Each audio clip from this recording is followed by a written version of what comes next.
readers, it's Shed Time Stories with me, Issy. Are you ready to share a new story? Well, I have chosen a rather caring story to share.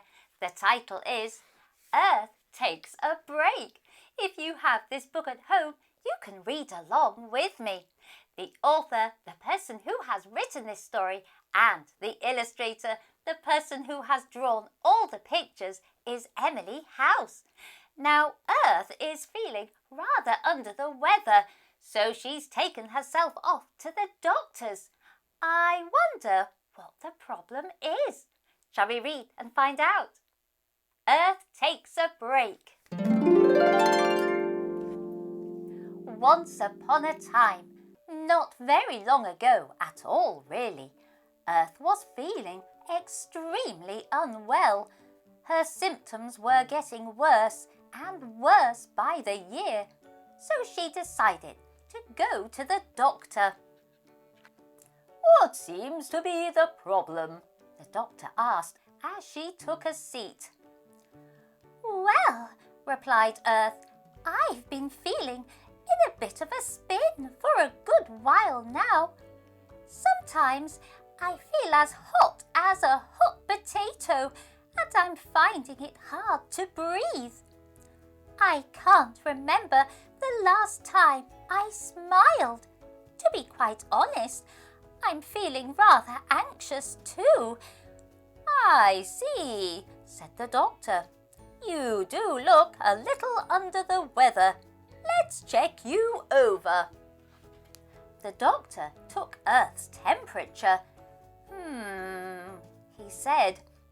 He checked her breathing. He said again. Then he measured her blood pressure. "Oh dear," he muttered. "You are not well at all." He scrawled purposefully on a pad of paper. "You're to take this daily for 4 weeks and make sure you complete the course." Earth peered at the paper. "Thank you," she said, "but I can't work it out. What does it say?" "Rest," said the doctor sternly. "You must rest for at least 4 weeks." Earth was tempted to laugh at such a crazy idea, but the doctor seemed like a nice enough man and she didn't want to appear rude.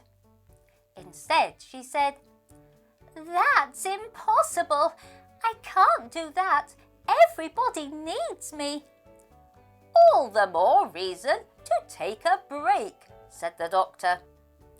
Frustrated, Earth scrunched up the note. As much as she craved the rest, she couldn't see how it would ever happen when the humans demanded so much of her.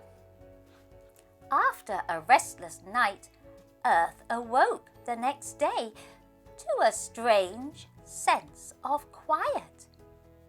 There were no cars on the highway. There were no planes in the sky.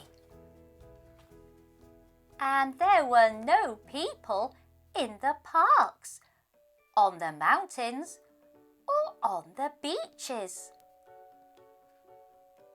There was no one at all, anywhere. The same happened the following day, and the day after that too. Earth was very confused. Suddenly, little Birdie appeared out from the clouds. "Haven't you heard?" he tweeted.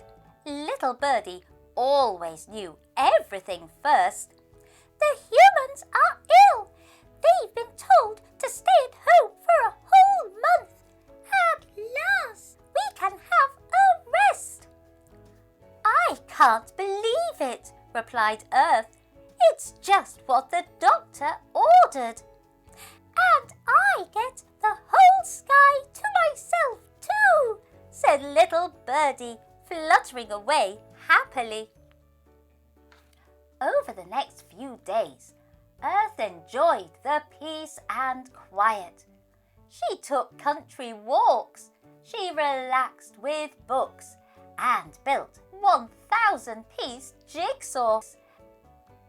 She even experimented with some homemade beauty treatments. And as the weeks passed, little by little, her health began to improve. The dark clouds cleared and she saw the bright blue sky again. It had been hidden so long that she had forgotten how beautiful it was.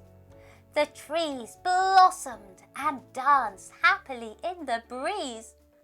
The plants grew tall and strong, and the animals were free to roam, just as they always used to do. Earth noticed her breathing was easier and her head was cooler. She felt better than she had in years, and it was absolutely wonderful.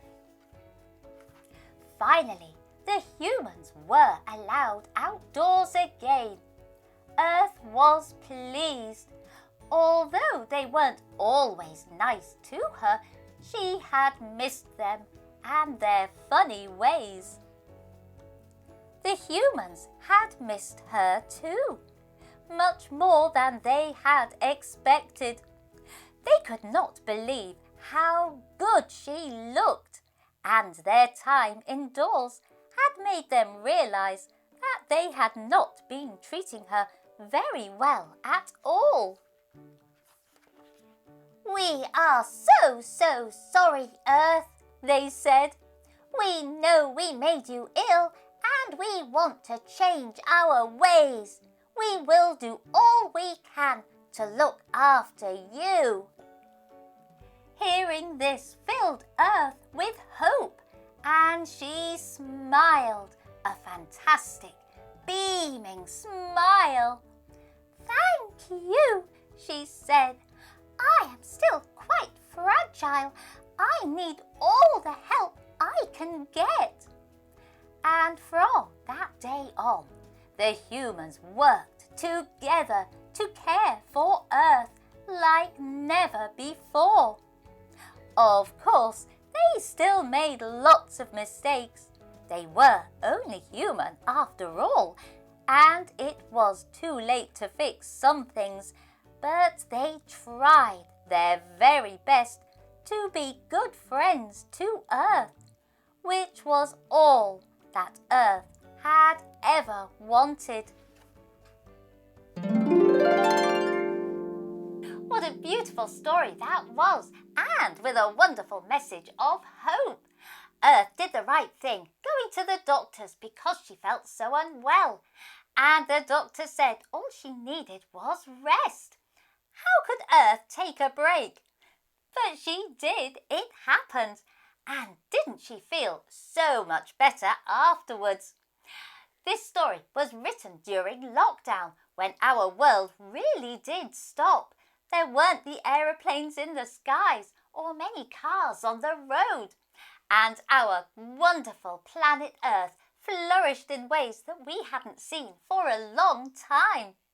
I wonder, could you think of things that you could do that would help our wonderful planet stay healthy and clean?